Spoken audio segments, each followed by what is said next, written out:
तुम्ही पण त्यातल्यात का ज्यांना वाटतं ॲव्होकाडो फक्त इंग्रजी रेसिपींमध्येच चालतं? मग थांबा, हा ॲव्होकाडो ठेचा पाव खास तुमच्यासाठी. एकदम झणझणीत, चीजी आणि क्रीमी बर का. काय लागतो म्हणून सांगू?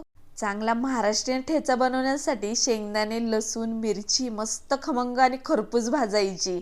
थोडंसं वरनं तेल घालायचं म्हणजे चव एकदम वाढती. आणि मग काय मंडळी, वरनं घालायचं मीठ आणि कोथिंबीर आणि सगळं एकत्रित चांगलं खरा खरा वाटून घ्यायचं. आता बघा ना, हा ॲव्होकाडो बटरी, क्रीमी, गुड फॅट्सने भरलेला, हृदयाच्या आरोग्यासाठी, त्वचेसाठी आणि डायजेशनसाठी एकदम फायदेशीर. चमच्यानं काढून घ्यायचा आणि चांगला कुस्करून ठेच्यात मिसळायचा. वरनं थोडासा लिंबाचा रस आणि घ्यायचे ना गरमागरम पाव. भरपूर ॲव्होकाडोचा ठेचा आत लावा, वरनं मस्त चीज. भारीच ना. म्हणजे चव आणखीन दुप्पट. एक घासात कोल्हापुरी झणका, पुणेरी तडका आणि परदेसी मखमलीपणा. अगदी खरा मराठमोळा फ्युजन.